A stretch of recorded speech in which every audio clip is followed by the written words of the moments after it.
Hi everyone, welcome back to my channel, Conquer College Admissions. If you are new to this channel, make sure to hit the subscribe button so that you'll be notified when I release new videos every single week. For those of you who are here for the first time, welcome. My name is Julie Kim and I help and mentor and guide high school students to get accepted into their dream Ivy League and top tier using what they truly love, their strength, passion, all of that. So if that's something that you want to learn, stay tuned because today we're going to be talking about grades, GPA. And I get so many questions. Julie, how can I, fix my habits or improve my habits so that I can get accepted, so that I can get straight A's and good grades? So today I'm going to be giving you some really powerful and unique tips. So let's go ahead and get started. The first tip to getting good grades in school is understanding and identifying what your goal is and why that is so important to you. I think so often we talk about getting straight A's and doing really well in school, but when you think about it, like you are saying that because maybe you want to prove to someone that you're smart, or maybe you are trying to live up to your parents' expectations. So it's just really important that this reason that you have as to why you want to get straight A's and good grades this semester, it has to be a strong reason, right? It has to be a reason that you're really connected to. Because if that why is not strong enough, why you need to get straight A's is not compelling enough, then you'll lose motivation really quickly and will burn out. So first, I encourage you to take out a notebook and just write down, what is the goal that I want to hit this semester or quarter, and then write out why this is so important to you. Because if you don't have a compelling why, like I said, you will burn out because it's just not really connected to what you truly want. My second tip for you is a little bit on the strategy side, but I always tell my students to use the 2 and 4 rule. So if you have a quiz coming up, you should be spending 2 days to study for the quiz. If you have a test coming up, then you should be spending 4 days to study for the test. A lot of students cram the night before, and that's why they don't get enough sleep and they lose their memory or recollection of what they read in the book. So it's really important that you space it out and you know exactly what you're studying. So if, let's say you have a test in biology or a quiz in biology, and so in day 1, write out exactly what you're going to study, what pages, what questions. Make it really specific so that you're not using any of your time to buffer and just think like, yeah, what do I need to study? Because that actually takes about 20 to 30 minutes to sort out. So do that actually before. And then on day 2, you can write down exactly what you're going to study, what pages you're going to read, what questions you're going to solve, and you can do the same thing for the test. Test, we recommend 4 days because of course a test has 3 to 4 units that you probably cannot squeeze into one day. So make sure to use the 2 to 4 rule. My third recommendation for you is for you to actually buy 2 types of notebooks per class. So let's say that you are in your chemistry class and you're just using 1 notebook to take notes. Don't do that, because what you essentially want to do is 1 notebook is going to be for taking notes, writing down important things that your teacher is saying, or writing important concepts that was shown on the PowerPoint. And then the second notebook, you will use it for practice only. So this is a notebook where you don't want it to be necessarily like too expensive or pretty. Just go to Staples and they usually sell these. And I started using Staples notebooks for my practice notebook.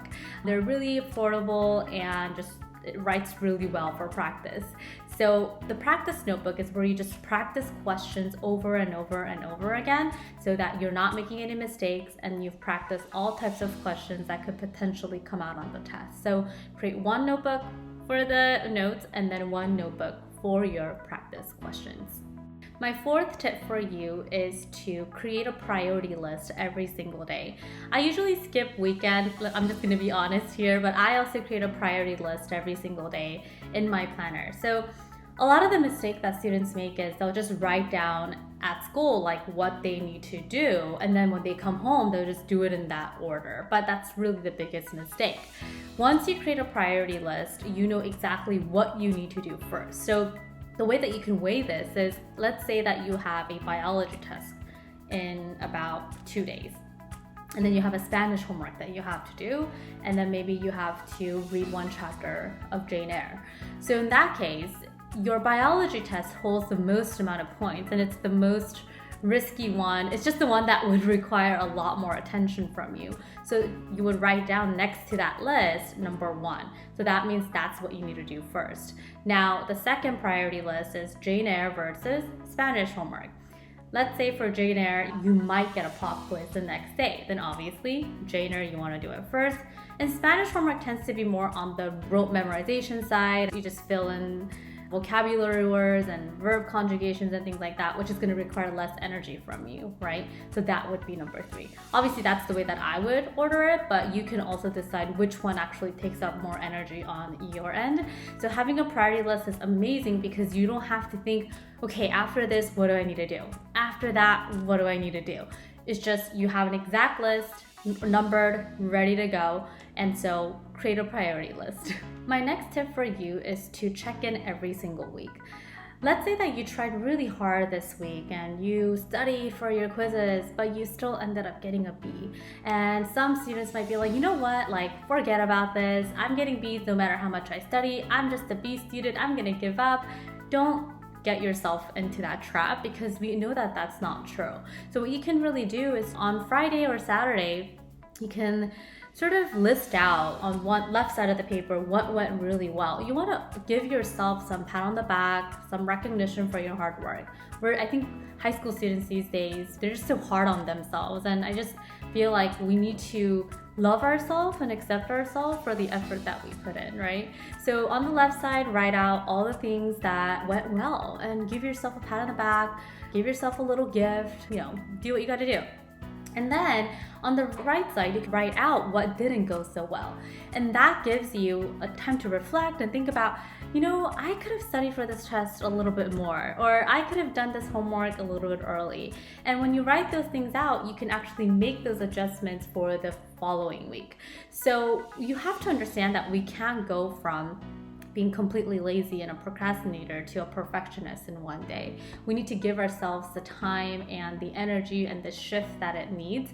And so doing weekly check-ins are going to be really, really powerful for you, which also gives you this time for appreciation as well as objective analysis as to how your week went by. So check in with yourself every week, not only for academics, but just in general for life as well. My last tip for you is not really a traditional study tip, but I actually started using this tip when I was preparing for my grad school.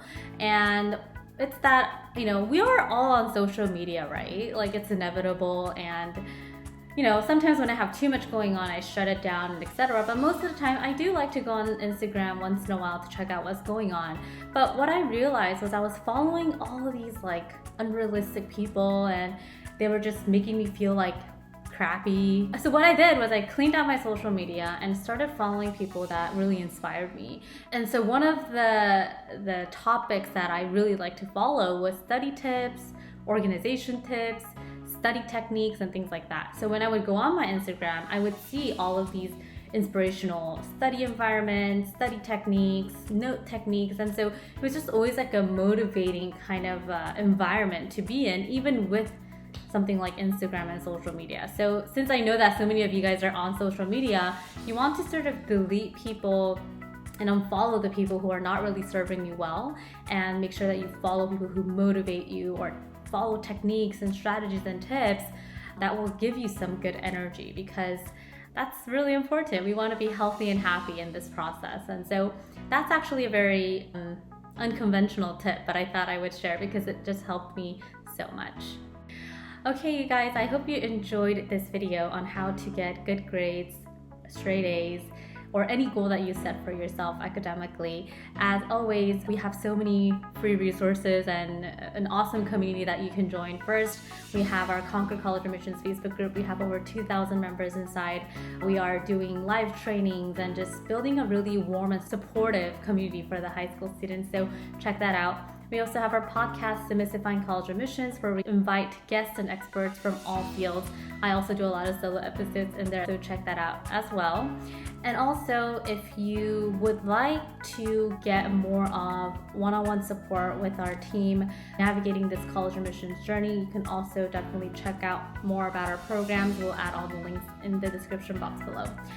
Anyway, I'm so excited that you decided to watch this video today, and I'm so grateful that you did. If you have any questions or comments, leave them in the comment section below, and I'll be back here next week. Have a beautiful day. Bye.